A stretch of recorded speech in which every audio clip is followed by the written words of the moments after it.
오늘 말씀의 그 배경은 삭개오를 받으신 상황에 대한 사람들의 수군거림, 그리고 예수님께서 삭개오를 받으신 것에 대해서 사람들이 수군거리고, 동시에 그 사람들은 하나님의 나라가 곧 임할 거라고 기대하고 있었기 때문에 그 상황에 대한 대답으로 예수님께서 오늘 열문화 비유를 말씀하셨다고 본문은 우리에게 이야기하고 있습니다.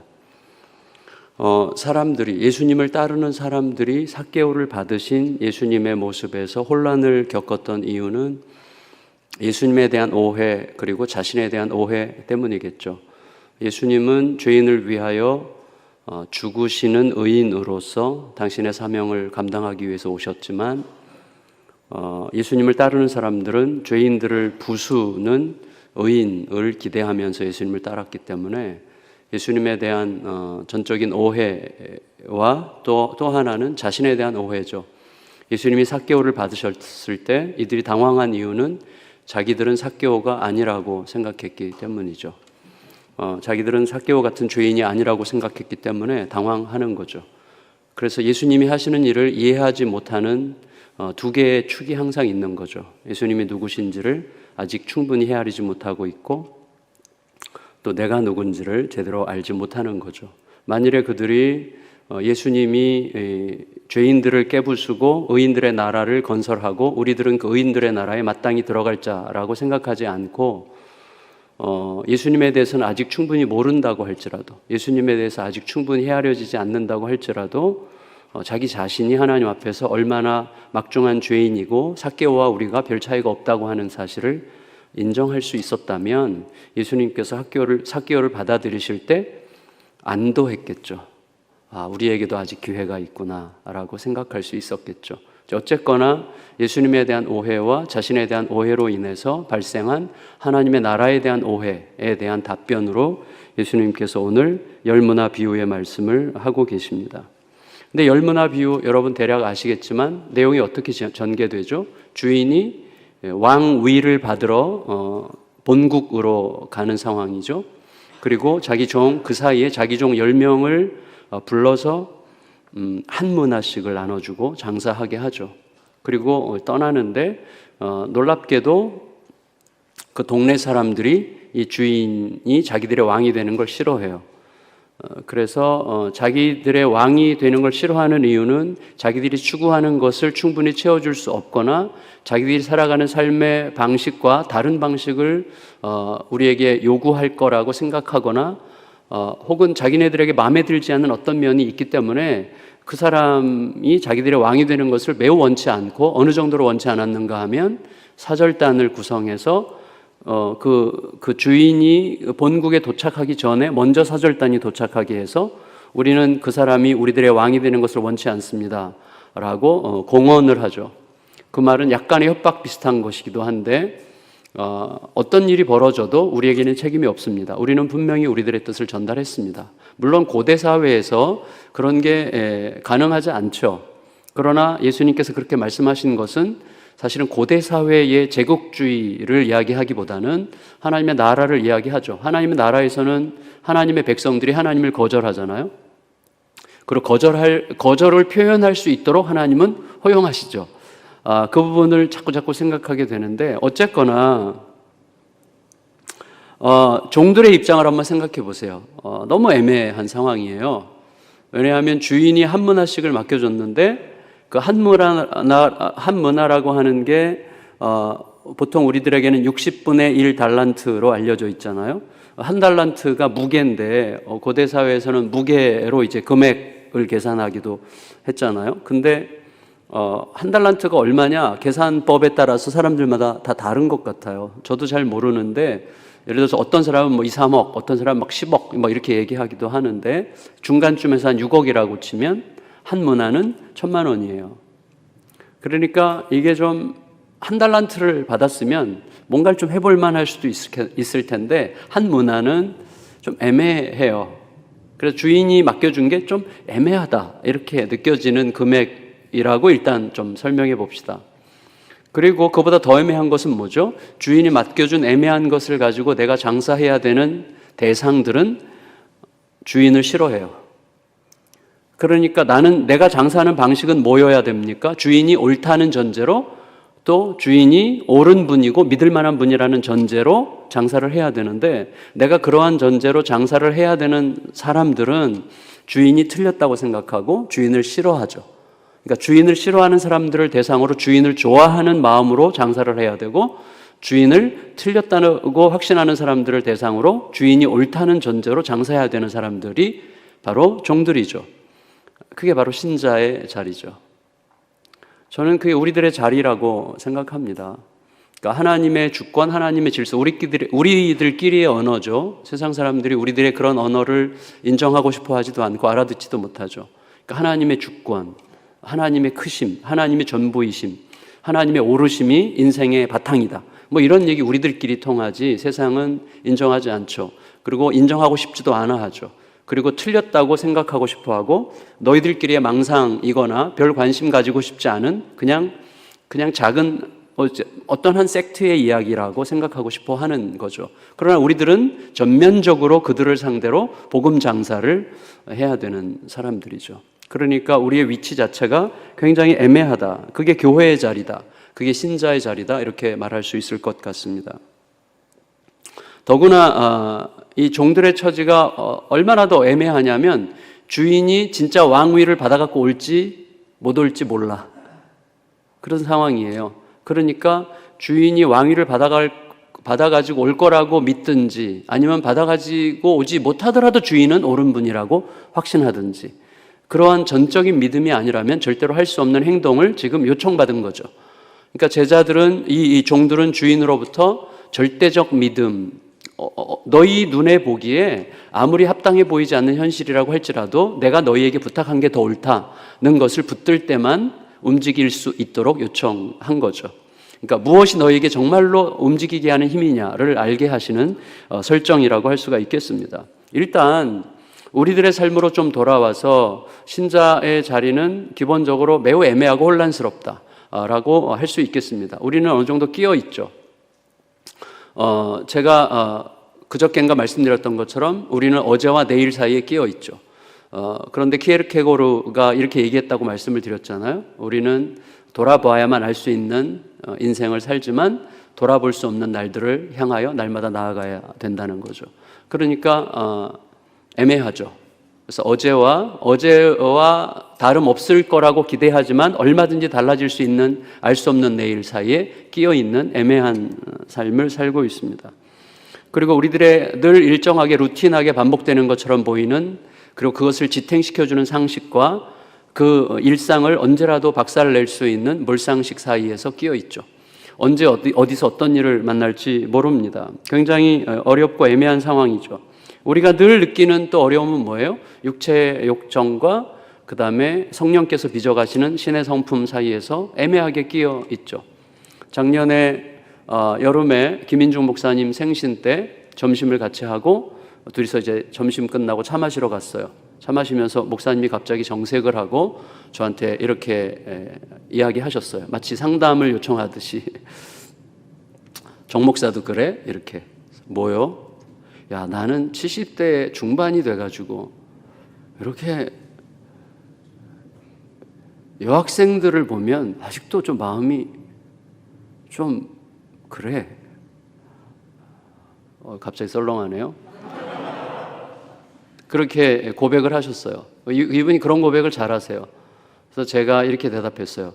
저 목사님보다 15년 젊어요. 그랬어요. 제가 작년 10월에 아내에게 고백했어요. 제가 아무리 생각해봐도 저는 어떤 포지션에는 별로 욕심이 없는 것 같아요. 그래서 뭐 누가 하면 잘하면 좋겠다 이렇게 생각이 되고, 내가 어떤 중요한 포지션을 맡는 게 좀 부담스러운 약간 그런 좀 제가 염세적 기질이 약간 있는데, 뭐 믿음이 좋아서가 아니라 기질이 좀 그렇고 돈에 대해서도 별로 욕심은 없는 것 같아요. 근데 저는 여자에게는 확실히 약해요. 여자. 예. 근데 이번에는 굉장히 참 놀랍게도 아무도 여자로 안 보이는 놀라운 은혜를 제가 받았는데 정말 죄송합니다.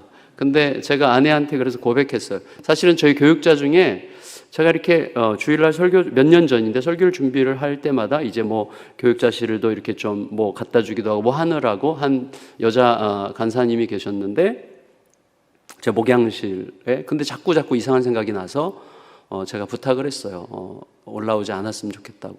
내가 좀 약한 것 같다고 요새 이렇게 얘기를 했는데 사실 제 아내한테 그 고백을 했어요. 작년 10월 달에 고백을 하면서 여보 나는 어떤 포지션 때문에 무너질 것 같지는 않아. 물론 내가 장담할 수는 없지만 돈에 대해서는 썩 미련이 그렇게 있는 것 같지는 않아. 여보 내가 넘어진다면 여자한테 넘어질 것 같아. 아내한테 얘기했더니 아내가 얘기하더라고요. 내가 좀 더 잘할게 그러더라고요. 고맙죠. 아내의 위대함이죠. 아내가 정말 고마웠어요. 그래서 제가 성도들 앞에 고백했어요. 저는 이제 35주년이 이제 지났잖아요. 근데 그렇게 사랑스러워요, 아내가. 그러니까 제가 목양실에 설교 준비할 때 아내가 이렇게 문 열고 들어오잖아요. 가끔씩 여기가 이렇게 뛰어요. 그리고 지하 주차장에 주차할 때 진짜로 아내 차를 보면 설레어요. 그리고 아내 차 옆자리가 비어 있으면 거기 주차하는 게 저의 특권같이 느껴져요. 너무 행복해요, 진짜로. 저의 최고의 행복은 아내 옆자리에 태우고 어디 가는 거예요. 그때 막 너무너무 설레고 좋거든요. 근데 바람이 피고 싶어. 희한하죠. 희한해요. 우리는 어딘가에 끼어 있는 것 같아요. 그래서 제가 성도들에게 고백했어요. 여러분, 저는 아내를 진짜 너무너무 사랑합니다. 아내 없으면 못 살 것 같아요. 근데 왜 이렇게 바람이 피고 싶을까요? 그랬어요. 그랬더니 성도들이 막 웃더라고요. 근데 여성도들은 잘 공감 못하고 끝나고 우리 남자 교육자들이 우르르 와가지고 목사님 엄청 은혜 받았어요. 엄청 은혜 받았대. 완전히 우리랑 어떻게 이렇게 목사님 우리랑 마음이 똑같으세요? 그러더라고요. 끼어 있어요. 예, 끼어 있어. 어쩔 수가 없어요, 우리들은. 그래서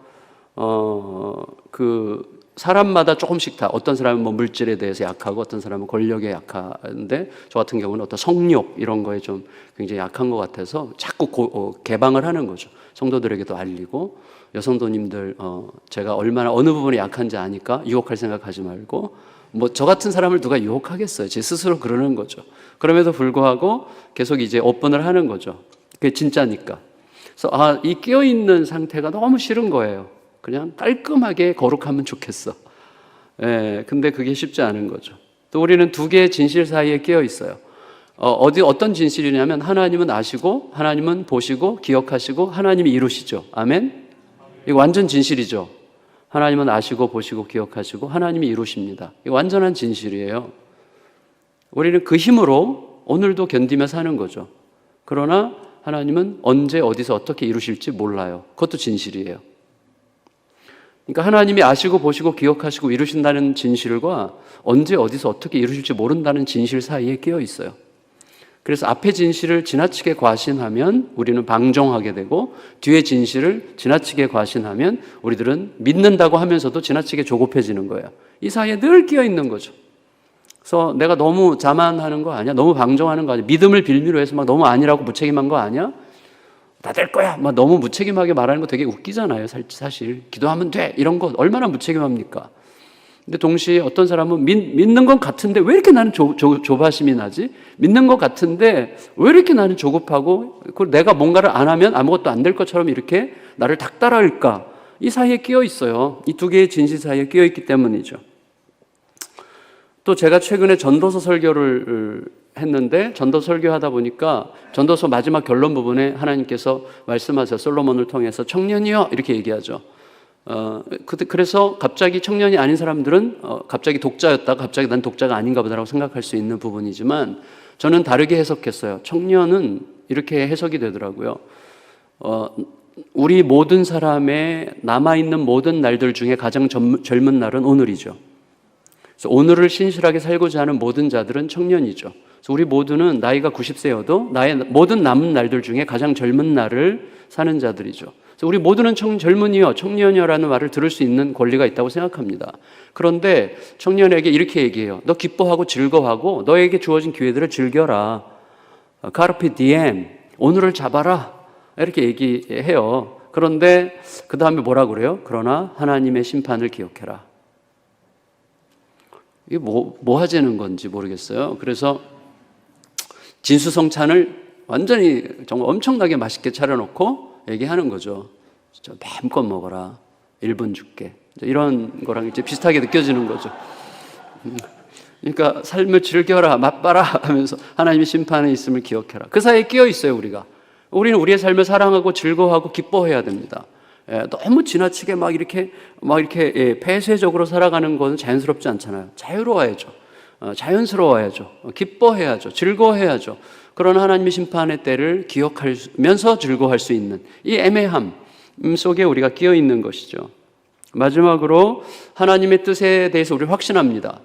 그런 현실적인 압박이 올 때는 하나님의 뜻이 흔들리지는 않는데 의심이 돼요. 그리고 의심이 되거나 혹은 고통을 느끼죠. 그래서 이 사이에 굉장히 끼어 있어요. 현실적 압박 속에 고통을 느껴요. 분명히 믿는데 고통스러워. 분명히 믿는데 혼란스러워. 이런 애매함이 우리 안에 있습니다. 사실은 제가 교회 건축 얘기를 잠깐 했었는데 교회 건축할 때 너무 두려워가지고 처음에 계약금 걸고 계약금 3억을 딱 걸고 나서 취소하려고 그랬어요. 너무 이거 내가 욕심인가 보다. 성도들이 같이 결정했지만 성도들이 결정하도록 내가 사주를 아주 지혜롭게 잘 한 거고 결국 내 욕심을 성도들에게 잘 설득해가지고 성도들이 스스로 결정한 것처럼 만든 것 같은 느낌. 그런 의심이 오니까 못 견디겠더라고요. 그래서 그만둬야 되겠다고 이제 우리 그때 셀 모임이라고 이렇게 김인중 목사님 여기 더 사랑의 교회 이인호 목사님에서 한 10여 명이 10년 동안 저희가 금요일마다 아침 7시에서 10시까지 모여서 얘기했어요. 특별한 얘기가 아니라 잡담했어요. 잡담 10년 동안. 그래서 막 그 잡담을 하기 위해서 막 부산에 집회 갔다가 비행기 타고 막 오고 막 그랬어요. 저는 말고 김인중 목사님 같은 경우 그러셨는데 가서 뭐 별 얘기 아니에요. 부부싸움한 이야기. 뭐 아내가 약속을 안 지켜서 운 이야기, 뭐 교회에서 장로님한테 한 소리 듣고 죽고 싶었던 이야기, 뭐 이제 이런 거 막 쏟아내는 거예요. 그렇게 10년을 매주 금요일마다 했어요. 그 시간이 저희를 살렸는데 이인호 목사님이 그때 제 이야기 나 포기하려고 그런다 그럴 때 막 눈을 부릅뜨고 이분이 막 눈을 부릅뜨면 무섭거든요. 엄청나게 야단을 치는 거예요. 무책임하게 어떻게 그러냐고. 그쪽이랑 계약금까지 걸어놓는데 안 하면 되겠냐. 처음부터 깊이 생각하고 시작을 했어야지. 대충 시작해놓고 나중에 그만두고 하는 거. 난 목사님 같은 사람이랑은 평생 같이 일 못할 것 같다. 뭐 이렇게 막 정말 잔인하게 이야기를 하더라. 그래서 그날 끝날 뻔했는데 관계가 주님께서 십자가를 생각하고 참게 하셔가지고 견뎠어요. 그리고 넘어가서 지금은 베스트 프렌드가 됐는데 이분이 요새 그 학교 하느라고 어마어마한 400억짜리 건물을 샀어요. 그래서 학교를 한다고 그걸 사놓고 지금 쫄려가지고 막 엄청나게 힘들어하는 거예요. 맨날 전화해서 막 나 어떻게 나 목사님한테 지금 잘못 걸려가지고 목사님이 설득해가지고 내가 설득당해가지고 건물을 사서 지금 하는데 학생들은 모집이 안 되고 빚을 어떻게 갚는지 모르겠고 막 하는데 얼마나 고소한지. 여러분 분명히 이분도 믿음이 정말 좋은 분이거든요. 믿어요. 분명히 확신해요. 하나님께 하실 것을 믿어요. 근데 현실의 압박은 우리에게 엄청난 고통을 주는 거죠. 그래서 제대로 사고하지 못하게 만드는 거죠. 그게 우리들의 자리예요. 우리들은 애매함 속에 끼어있고 혼란스럽습니다. 그게 우리들의 존재의 자리라고 생각해요. 사실은 우리가 제가 지난번에 그 알렌 크라이더의 초대교회의 길을 묻다라는 책을 인용하면서 우리는 거주민이면서 나그네다. 하나님은 우리에게 나그네를 대접하라고 함으로 나그네를 대접하는 거주민이라는 이 의식을 갖도록 하셨고 동시에 나그네임을 잊지 말게 하셨기 때문에 우리들은 나그네이면서도 거주민이다. 그래서 거주민으로서 도시를 흥왕케 하는 일에 최선을 다해야 되고 동시에 도시를 흥왕케 하더라도 우리의 지분을 느끼지 않는 나그네로 최선을 다해야 된다. 뭐 이런 식의 이제 논리를 펼치는데 말만 멋있죠. 자칫 잘못하면 말만 멋있지 솔직히 이거 정말 애매한 겁니다. 그냥 말은 좋지, 말은 쉽죠. 그 사이에서 너무 휘달리는 거예요. 진짜 힘들어요. 이상과 현실 사이. 그러니까 우리는 현실의 두 발을 딛고 이상을 꿈꾸는 자지만 현실이라는 이 바닥은 뭐예요? 갯벌이에요, 갯벌. 정말 질척거리고 이 한 걸음 떼는 게 너무너무 어려워. 어떤 때는 막 끈적이가 붙어 있는 것 같아요, 현실에. 이상을 향해서 가려고 해도 절대로 못 가게 하는 게 우리들의 삶의 애매모호한 자리라고 생각이 됩니다. 그런데 그런 애매한 상황에서 애매하지 않게 사는 자로 이제 열문화 비유를 얘기하신 거죠. 열문화 비유에서 달란트 비유랑 이렇게 짝이 되어 있는데 달란트 비유와의 차이점은 제자들이 가지고 있는 삶의 정황이죠. 제자들의 삶의 정황이 너무 애매하다는 것을 이제 아주 선명하게 보여주는데 놀라운 건 뭐예요? 남기지 못한 한 사람은 두 가지 오해죠. 예수님에 대한 오해, 자기에 대한 오해를 가지고 있었던 거죠. 자신은 주인에게 잘 보이지 못한 사람이라고 생각했거나 또 자기는 다른 종들보다 더 나은 대접을 받아야 마땅한 사람인데 한 문화밖에 안 줘가지고 삐졌거나 혹은 무엇보다도 이 사람은 뭐예요? 나를 향한 주인의 마음이 아니라 주인을 향한 동네 사람들의 마음을 내 것으로 채택했죠. 주인은 나를 믿고 맡겼는데 그 마음이 아니라 주인을 오해하고 싫어하고 틀렸다고 생각하는 동네 사람들의 마음을 내 마음으로 받아왔잖아요. 근데 그 사람만 빼놓고는 다 남겼어요. 그래서 저는 우리의 삶은 애매할 수밖에 없다. 그러나 애매하지 않은 그리스도가 계시기 때문에 그리스도를 얼마나 선명하게 보느냐에 따라서 그리고 그리스도에 대한 다른 어떤 잡다한 이야기들이 아니라 그리스도가 나에게 보여주신 당신의 이야기 안으로 내가 깊이 들어갈수록 우리들은 애매한 현실에서도 애매하지 않게 선택할 수 있다는 것을 알게 됐고 그 증거가 초대교회예요. 그리고 그 증거가 삭개오예요.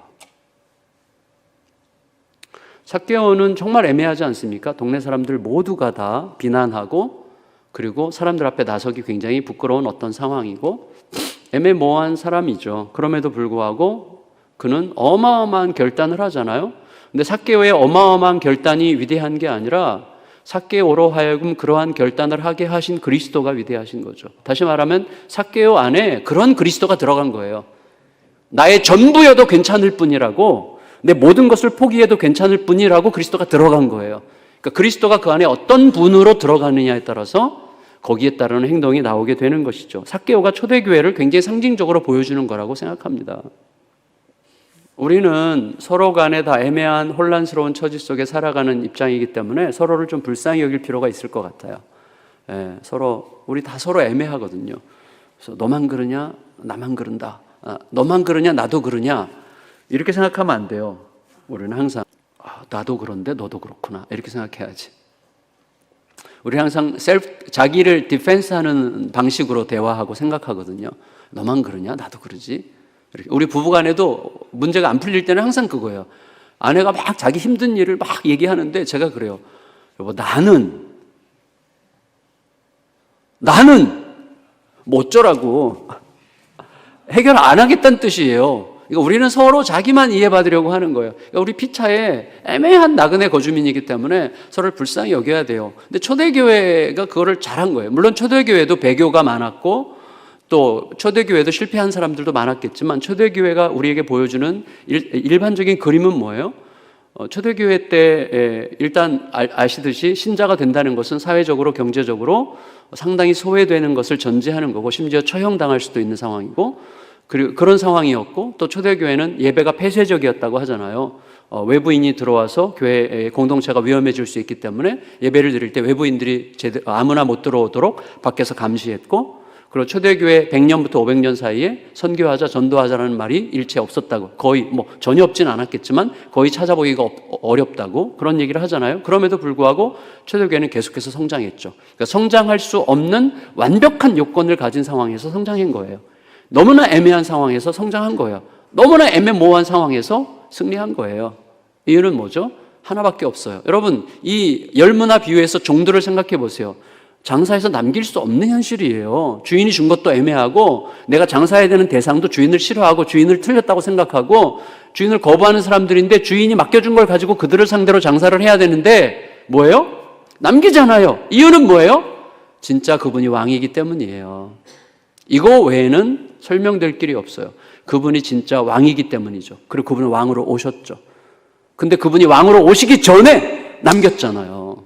다시 말하면 그분은 왕이라는 믿음이 그분이 왕이라는 현실을 만드는 거예요. 근데 결국은 그분 왕으로 오실 거예요. 아직 왕으로 오시지 않았어요. 삭개오도 마찬가지예요. 예수님의 실체가 아직 확연하게 드러나지 않았어요. 예수님을 따르는 모든 사람들은 예수님에 대해서 다 오해하고 있잖아요. 그런데 그분이 내 전부를 맡겨도 될 뿐이라고 미리 확정을 하니까 거기에 따른 현실이 나타나는 거예요. 그게 우리 모두의 자리죠. 그래서 애매한 현실에서도 애매하지 않게 사는 그 길이라고 우리가 할 수 있겠습니다. 저는요, 제가 어디에 약하냐면 아까 여자에 약하다고 그랬고 커피에 약해요. 커피. 뭐 커피는 누구나 마시는 거잖아요. 근데 저는 커피를 마시면 안 되거든요. 커피를 마시면 일단 3시간 정도 저는 지나치게 각성이 돼요. 그러니까 커피에 너무 지나치게 각성이 돼요. 그래서 저는 커피를 먹으면 예를 들어서 마약을 하는 사람이 마약을 먹었을 때 느낌 있죠. 그게 저는 있어요. 그래서 커피를 먹으면 세상이 다 아름답게 보여. 일단은. 그래서 커피를 마시고 나면 세상이 다 아름답게 보이고 사랑스럽게 보이고 자신감이 충만해지고 책을 읽을 때요. 책 읽는 속도가 평소 1.5배로 빨라져요. 쏙쏙쏙쏙 이렇게 들어와요. 그리고 이제 3시간 지나면 그때부터 이제 배탈이 나고 그리고 속이 더부룩해지고 가스가 차고 똥배가 나오고 그리고 이제 혼미해지기 시작하고 오후를 제대로 못 보내요. 근데 그때 그 짧은 시간에 효과적으로 쓰기 위해서 그 유혹을 항상 느끼고 그 유혹, 그 카페인이 내 안에 들어가는 유혹이 너무 강해요, 저는. 그래서 저는 나만 그런 줄 알았어요. 근데 전에 우리 김양재 목사님이랑 가끔 이렇게 만나서 교제하는데 그분한테 제가 그 얘기를 했더니 어머 목사님 어떻게 나랑 그렇게 똑같아?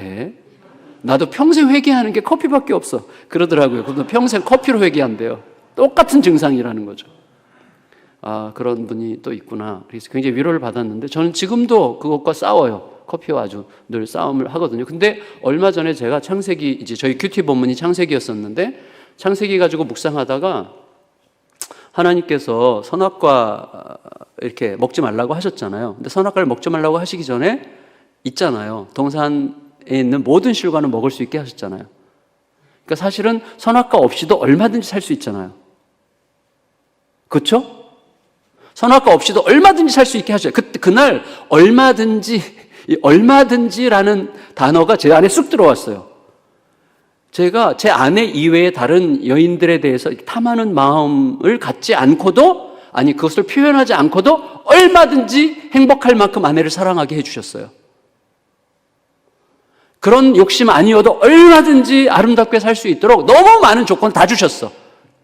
커피 안 마시고도 얼마든지 열심히 살 수 있도록 온갖 모든 음식을 다 먹을 수 있게 해주셨어요. 근데 우리들은 그걸 안 해도 충분히 괜찮은 그것을 안 하면 절대로 안 될 것 같은 생각을 가짐으로써 하고야 말죠. 다시 말하면 애매한 상황에서도요, 절대로 애매하지 않게 살 수 있도록 얼마든지 주셨어요. 왜죠? 예수님은 할 수 없게 만드는 그 모든 상황 중에 하나의 희미한 등불이 아니라 예수님은 그 모든 애매한 상황보다 훨씬 크고 완전하시고 확실하신, 너무나 크신 존귀하신 분이시죠. 그 예수님에 대한해서 확실해지고 커지는 시간들이 우리에게 너무너무나 필요한 것이죠.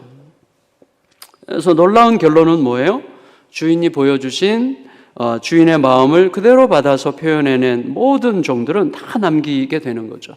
그게 바로 삭개오였어요. 제가 어떻게 하면 이런 우리가 이제 심정적으로 동의할 수 있는 이런 흐름을 어떻게 성도들에게 좀 더 실감나게 설명해 줄 수 있을까? 이런 고민을 막 하면서 제가 이야기 하나를 만들어낸 적이 있어요. 어떤 이야기를 만들어냈냐면 김대리를 제가 설정인물로 정해서 김대리 이야기를 만들어냈어요. 자, 여러분도 한번 생각해 보세요. 유치한 이야기예요. 그렇지만 실제적인 이야기라고 생각합니다. 이 김대리는 여러분 이 이야기를 우리 주일학교 아이들을 대상으로 쓰셔도 됩니다. 제가 허락해 드릴게요. 근데 안 쓰실 거예요, 아마 유치해서. 그런데 이 김대리는 이제 중고등학교 때부터 열심히 공부했어요. 왜? 이 세상이 열심히 공부해야만 내가 생각하는 집을 질 수 있다고 우리에게 계속 강요하고 있기 때문에 길들여지는 거죠. 그래서 뭐 열심히 공부 안 해도 사실은 잘 살 수 있죠. 공부해야 될 때는 열심히 해야죠. 여러분 부디 열심히 하시기를 축원하옵나이다. 아멘.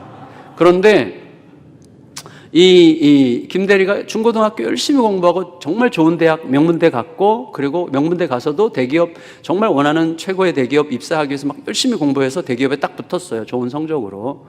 그래서 대기업을 다녔는데 대기업에 딱 합격했을 때 완전 행복해요. 이 세상을 다 얻은 것 같은 기쁨을 느끼지 않습니까? 그렇죠? 여러분 여기 합동신학대학원 대학에 딱 합격했을 때 얼마나 행복했어요. 뿌듯했잖아요. 떨어지면 어떡하지라고 생각했을 때 분명히 있잖아요. 공부를 아무리 잘해도 떨어질 수도 있겠다. 여러분 제가 엄청 좋은 성적으로 졸업했다 그랬잖아요. 강도사가 없이 떨어졌거든요. 검사 없이 떨어진 것에 대해서 처음에는 굉장히 수치스러웠는데 나중에 정말 감사하게 되더라고요. 이게 경험이 진짜 좋은 경험이구나 이렇게 생각을 했는데, 어쨌거나 붙었을 때 엄청 좋았을 거 아니에요. 이 김대리도 대기업에 붙었을 때 세상을 다 얻은 것 같은 느낌이잖아요, 그때. 근데 지금도 그 느낌이 있는 건 아니잖아요. 그렇죠? 시간이 가면서 이제 조금 권리가 생기고 막 이렇게 뭐가 생기잖아요, 우리가 스스로. 그런데 이 김대리가 3년 됐는데 회사가 싫어. 언제 사표 쓰지? 이렇게 생각해요. 회사 자체 일도 힘들지만 제일 힘든 것은 박 부장이야. 그 김대리가 배치된 팀의 그 팀장이 박 부장인데, 박 부장이 아주 지랄 맞는 사람이에요. 그래서 말투도 너무나 냉담하고 차갑고, 그 눈빛도 너무 밥맛 없고, 그리고 특히 김대리를 싫어해. 특히 이 인간은 교회 다니는 인간들을 싫어하는데, 김대리가 교회 다닌다는 걸 알고 너무너무 증오하고 싫어하고 미워하고 어떻게 자르지 못해가지고 막 안달이에요. 말 한마디를 해도 늘 가시가 돋쳐있고 날이 서 있고 늘 그래요. 그래서 박 부장이 딱 말하려고 딱 하면 벌써 막 여기서 막 이게 뭘 올라오는 것 같아요. 그래서 박 부장이 한번 막 냉정한 눈빛으로, 냉소적인 눈빛으로 이렇게 본다든지 한마디 차갑게 말한다든지 그러면 해석이 되는 거죠. 항상 언제 그만두지? 언제 사표 쓰지? 이렇게 해석이 되는 거죠. 근데 어느 날, 그날도 너무나 지친 마음으로, 힘든 마음으로 회사를 가는 중이에요. 이제 회사 문에 들어가서 엘리베이터를 탔는데 엘리베이터 안에서 회장님을 만났어. 오너 회장님. 회장님이 김대리 이름을 부르는 거예요. 하규야 이렇게. 김대리 이름이 김하규야. 죄송해요. 우리 회장님이 어떻게 내 이름을 알지? 너 입사할 때부터 굉장히 인상적이더라. 그리고 관심이 많이 갖고 내가 널 마음에 담아두고 있어. 그리고 너 힘들 거야. 내가 알아. 그 박 부장 정말 지랄 맞은 애 내가 알아. 근데 그냥 지금은 두고 보는 거야. 그리고 박 부장 아래서 힘들 텐데 잘 견뎌. 다 도움이 될 거야. 그렇게 힘들어하지 마. 그리고 너무 견디기 힘들면 연락해. 내 비서실 통해서 연락하면 내가 만나줄게. 나한테 이야기하면 돼. 그리고 너가 이 회사 다니는 한 내가 너를 개런티할 수 있으니까 너는 나만 믿고 따라오면 돼. 걱정하지 마. 자, 그 말 듣고 엘리베이터 내렸어요. 오피스에 들어갔어요. 박 부장이 어제와 똑같은 냉정한 눈빛으로 싸가지 없게 말을 하려고 딱 하는데, 어제까지는 어떻게 해석됐어요? 언제 그만두지? 사표 언제 쓰시라고 해석됐던 그의 눈빛과 말투가 오늘은 다르게 해석되죠? 지져라. 이렇게. 그래, 지져라. 해석되죠. 근데 어쩌면, 유치한 얘기를 했지만 어쩌면 우리들은 날마다 엘리베이터에서 회장님 만난 김대리로 살아야 되는 사람들 아닙니까? 우리가 그렇게 왕이라고 높이는 그분은 진짜 왕이시잖아요. 우리가 주권자라고 표현하는 그 하나님은 진짜 주권자시잖아요. 다만 지금 이 시간이, 박 부장 아래에서 살아가는 이 시간이 우리에게 필요할 뿐이죠. 이 시간을 통해서 우리가 필요할 뿐이죠. 근데 우리는 이게 전부일지도 모른다는 두려움이 항상 삼켜져요. 항상 삼켜져요. 애매함을 못 견뎌요. 혼란스러움을 못 견뎌요. 제가 테스트하는 게 뭐냐면요. 저는요, 설교 전에 머리가 무겁고 힘들면 커피를 마시지 않으면 설교를 못 해요. 커피를 마셔야 이 불안을 가셔요. 그래서 이렇게 머리가 혼미하면 막 불안한 거예요. 이 혼미함 속에서 어떻게 설교하지? 늘 이런 생각을 하는 거예요. 근데 제가 그걸 깨닫고 나서, 얼마든지를 깨닫고 나서는요, 제가 불안하고 힘들고 혼란스러울수록 절대 안 마셔요. 그리고 애매하고 혼란스럽고 그리고 어정쩡한 상태지만 주님은 분명하다. 그래서 혼란스러울수록, 애매할수록 더 딱 자리를 잡고 하나님을 기다리기로 결정했어요. 그래서 제가 제 방 뒤에다가 이렇게 써놨어요. 어느 날 그 구절이 떠올랐어요. 제가 하나님께서 저에게 주신 구절이라고 생각되는데, 거룩은 무엇인가? 거룩은 상처를 입은 채 견디는 세월이다. 이렇게 썼어요. 우리가 거룩해진다는 것은 어떤 거룩한 상태로 들어간다는 게 아니라 과정이라고 생각이 돼요. 과정인데 상처를 끌어안은 채로, 해결되지 않은 상태, 여전히 해결되지 않은 상처를 끌어안은 채로, 그러나 세월과 함께 주님을 보고 걸어가는 세월을 견디는 거죠. 저는 그게 거룩의 여정이라는 생각이 들었어요. 그래서 우리들은 애매한 채로 살아갈 수밖에 없는 자들이에요. 그러니까 우리는 말끔하려고 해요. 문제가 하나도 없는 상태, 모든 평화가 이루어진 상태. 그거는 이제 언젠가 오겠죠. 이 땅을 살아가는 동안에는 끼어 있어요. 우리들은 어쩔 수 없이 끼어 있을 수밖에 없고, 혼란을 겪고 애매함을 겪고 힘겨움을 겪고 막 암흑속을 걷는 것 같고 막 그렇게 뒤섞여 있는 상황을 겪을 수밖에 없는 거죠. 그러나 분명한 것은 그리스도는 분명히 거기 계시며 말씀하시는 그리스도시죠. 거기 계시며 말씀하시는. 따라서 결론적으로 대답하는 신자면 되는 거야. 대답하는 교회면 되는 거야. 그러면 그분이 빛으로 가게 하시는 거죠. 마지막으로 제가 오늘 짧게 말씀드리고 마칠게요. 한 가지만 더 말씀드리고 마치겠습니다. 그러니까 결국 저도 제 자신과 더불어 분투하면서 살아가고 있는 저에게 있어서 굉장히 중요한 요소는 뭐냐면 내가 고백하는 만큼의 하나님으로 사는 일상이에요. 그러니까 내가 무슨 고백을 하지 이것을 계속 기억하려고 해요. 그리고 내가 고백하는 게 지금 일상에서는 진짠가 이걸 확인하려고 해요. 근데 이게 어려워요. 왜 어렵냐면 앞으로 어떻게 살지라는 생각이 늘 압도해요. 그런데 프레데릭스라는 분이 이런 얘기를 했어요. 미래는 아무리 거창해 보여도 하루에 한 번씩밖에 못 온다. 이런 얘기를 했어요. 저는 그 말이 참 멋졌어요. 미래가 아무리 엄중하고 거대하고 막 너무 무겁게 우리를 짓누르는 것 같이 막 앞으로 어떻게 하지? 앞으로, 장차 이런 단어 너무나 무겁잖아요. 너무나 묵직하잖아요. 너무나 힘들잖아요. 장차 나는 어떤 인생을 살게 될 것인가? 너무 무겁잖아요. 그 무거운 인생 우습게 생각할 수 있다는 거죠. 네. 걔네가 우리에게 오는 방식은 하루에 한 번씩밖에 못 오니까 우리도 하루에 한 번씩만 상대해 주면 되는 거예요.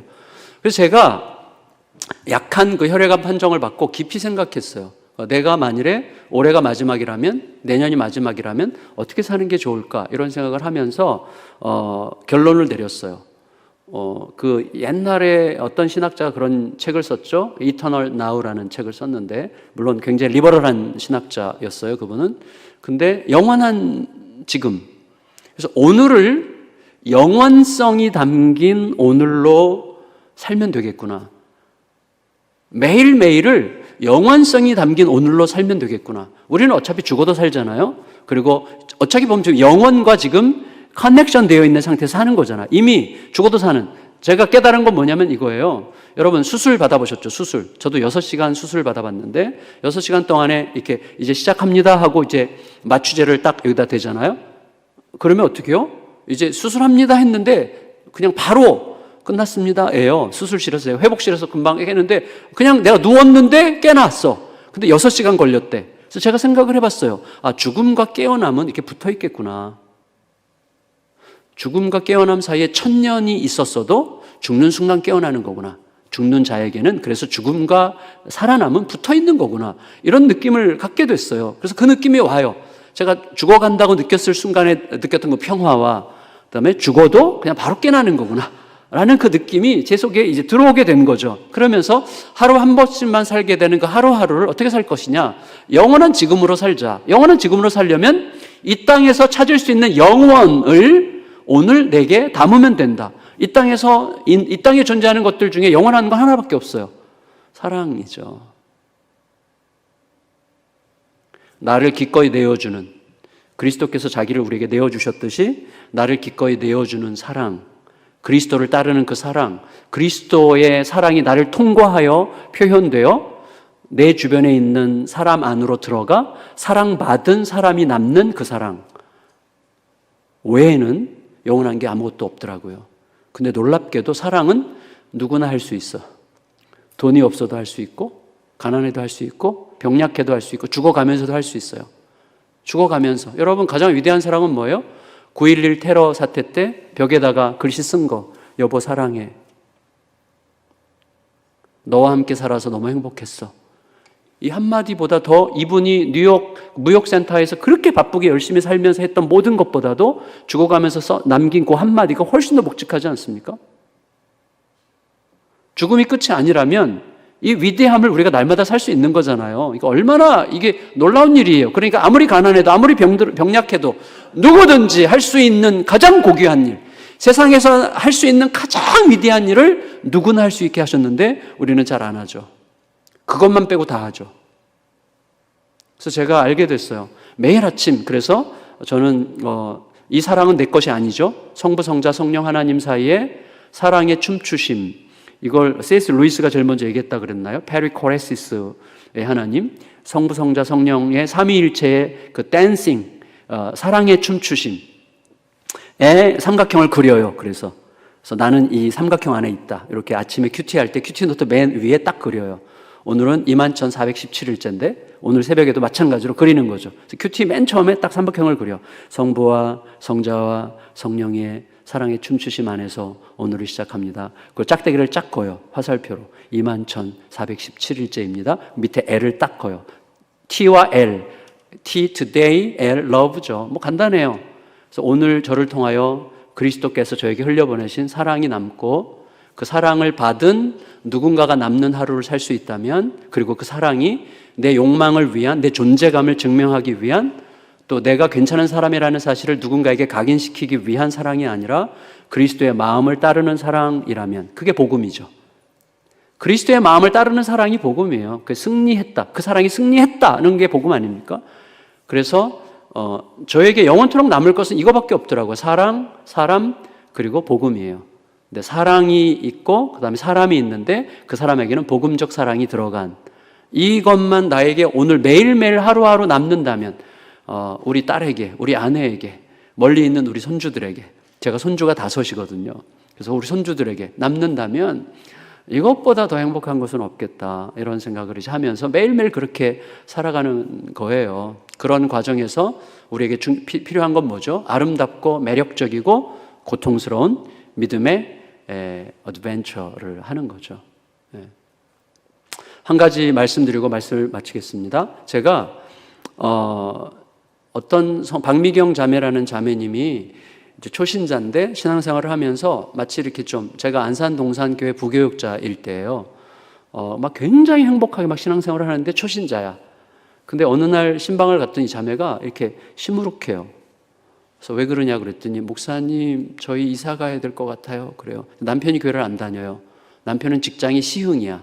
그러니까 안산에서 시흥까지 늘 이제 버스 타고 이렇게 복잡하게 가는데, 주인이 1,000만 원을 올려달라 그랬는데, 그 당시 지금부터 20몇 년 전이니까 1,000만 원이 큰 돈이잖아요. 그러니까 그럴 돈이 없어서 아무래도 좀 줄여서 이사 가는 김에 남편이 좀 편하도록, 남편이 자기 직장 근처로 그럼 이사 가자고 그랬는데, 자기가 어떻게 거기에 대해서 딴 말 할 수가 없어가지고 알겠다고 그러는데 마음이 너무 힘들다는 거예요. 어떻게 하면 좋겠는지 모르겠다고.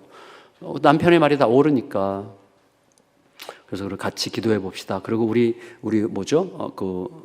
다락이라 그랬는데 다락방 식구들이랑 같이 이렇게 기도를 했어요. 기도하는데 하나님이 어떤 용기를 살짝 주셨어요. 그래서 이렇게 자매한테 제안을 했어요.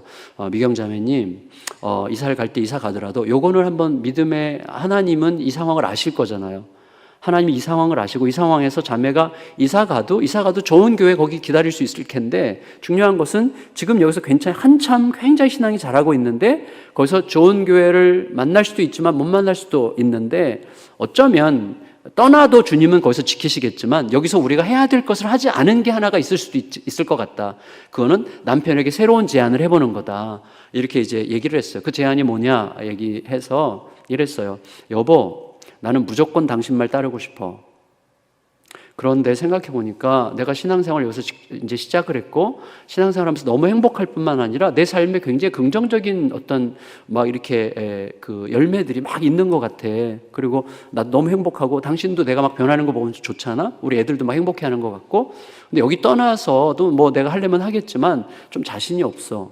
그래서 여보, 우리 1,000만 원을 올려줄 돈은 없지만 1,000만 원을 안 올려주는 대신에 그냥 지금 돈 빼가지고 좀 작은 집으로 이사 가면 어떨까? 우리가 좀 불편하면, 나는 좀 우리가 몸이 좀 불편한 게 더 낫지 않을까라는 생각이 들었어. 근데 사실은 이거 내 의견이 아니라 우리 목사님 의견이야. 이렇게 얘기하라 그랬어요. 그러면서 이렇게 얘기하라 그랬어요. 그런데 목사님 얘기는 당신한테 한마디 해보라고 그랬는데 당신이 어떻게 얘기하든 무조건 당신 말 따르라고 하셨어. 이걸 꼭 전해달라고 하셨어. 이렇게 전하라고 제가 얘기를 했어요. 그러고는 제가 교구가 바뀌어가지고 못 만났어요. 잊어버려서 저도 하도, 그때 제가 담당한 교구가 너무 사람이 많아가지고 막 정신없이 하루에 막 20가정 이상씩 신방하느라고 막 정신이 없었어요. 그래서 그냥 지나가고 잊어버렸는데, 제가 담당한 그 12교구가 안산동산에서 그때 제일 큰 교구였어요. 하여튼 출석 성도만 한 1,000명 이상 되는 큰 교구. 그러니까 이게 나누기 직전이에요. 나눠야 되는데. 근데 체육대회를 매년 5월에 하는데 한 번도 우승을 해본 적이 없대요. 그래서 제가 이번 기회 잘 됐다. 내 명성을 쌓을 기회가 왔도다. 그래가지고 이제 막 체육대회 4개월 전부터 연습을 했어요. 채울 때 4개월 전부터 종목을 다 미리 받아가지고 4개월 때부터 막 성도들을 설득해가지고 우리가 한번 이렇게 해서 하면 뭐 성취하자 이게 아니라 우리가 이렇게 좀 마음을 모으면 되는 거구나. 그걸 깨달으면 여러분들의 삶에서도 하나님 앞에서 기도하면서 마음 먹고 그리고 하나님의 뜻을 따라서 가면 뭔가가 되지 않겠습니까? 뭐 이런 식으로 이제 막 이렇게 잘 구워 삶아가지고 연습을 시켰어요. 막 할머니 권사님들 막 이렇게 4명이 판때기 들고 막 공 누가 오래 치나 하는 거거든요. 이 권사님들이요 4개월 동안 하루도 안 쉬고 연습해가지고 나중에 실자 체육대회 때는요 끝까지 안 떨어져가지고 심판이 멈췄어. 연습을 얼마나 했든지. 저희가 이제 2종목 남기고 1등이었어요. 2종목 남기고 1등. 하나는 그 족구고 하나는 릴레이예요. 릴레이는 저희 교구가 당연히 우승을 해요. 제가 육상 선수 출신이거든요. 지금도 제가 우리 30대 집사들이랑 뛰면 제가 1등을 해요. 예. 이 반응 기대했어요. 근데 족구를 하는데 저희가 7교구랑 붙었는데 완전히 깨지고 있는 거예요. 보니까 공격수가 뭐 너무 잘해. 7교 공격수가. 근데 낯선 사람이야. 그래서 제가 가가지고 이거 부정선수 아니냐. 나 처음 보는 사람이다. 막 그랬더니 누가 뚜룩 달려오는데 박미경이야. 목사님 우리 남편이에요. 그러는 거예요. 그래서 어떻게 된 거냐 도대체. 연락도 없고 어떻게 된 거냐 그랬더니 목사님 죄송해요. 저도 정신이 없어가지고 연락을 못했는데 그때 남편한테 목사님이 시키는 대로 말을 했더니 남편이 가만히 듣더니 그래 한번 그렇게 해보자 그러더래요. 그러더니 뒷말이 그러면 이 김에 나도 한번 니네 교회 가볼까? 그러더래요. 그래서 박미영 집사가 제가 설교할 때마다 저분이야 그랬대요. 제가 너무 기특해가지고 두 사람을 불러가지고 그 없는 돈에 돼지갈비를 진짜 엄청나게 사줬어요. 그 가족을 다 오라 그래가지고. 근데 하여튼 제가 볼 때는 이제 우리의 삶에서 사실은 애매한 상황이 무척 많아요. 애매하고 혼란스러운 상황인데 분명한 것은 그 애매함이 우리로 하여금 그리스도도 애매하게 느끼게 하는 경향이 너무나 많다는 거죠. 이걸 꼭 기억하시면 좋겠어요. 남겼다는 거예요. 그리고 그 증거가 초대교회라는 거예요. 초대교회는 성장할 수 없는 조건을 100% 완벽하게 갖추었습니다. 그러나 그리스도가 그들에게 진짜 왕이었기 때문에 가능했던 거죠. 아직 왕으로 드러나지 않은 상황에서도 예수께서 우리에게 보여주신 것을 가지고 왕으로 삼아 살았으므로 그분을 왕으로 맞이하게 되는 거죠. 그게 우리들의 자리예요. 그게 신자의 자리고 교회의 자리죠. 저는 그것을 조금이라도 요만큼이라도 주님께서 맛보게 하신 것에 대해서 너무 영광스럽게 생각하면서 은퇴할 때까지 그 길을 잘 가고 싶습니다. 여러분들 이제 막 시작하는 여러분들에게는 더 놀랍고 위대한 기회가 있으리라고 생각이 되고 그 길을 잘 걸으시면서 대답하는 신자로서 대답하는 교회를 잘 이루시는 복된 우리 원효 여러분들 되시기를 예수님의 이름으로 축원합니다. 존귀하신 주님 은혜를 감사드립니다. 이번 기회에 대답하는 신자, 대답하는 교회라는 주제로 나눈 말씀이 우리의 마음에 남아서 또 하나님께서 하나님의 방식으로 하나님의 때에 하나님의 영광을 위하여 행하시는 모든 일들에 기쁨으로 참여하는 우리 모두가 될 수 있게 해주시고 우리가 지나간 자리에서마다 그리스도가 남도록 이끌어 주시옵소서. 예수님의 이름으로 기도합니다. 아멘.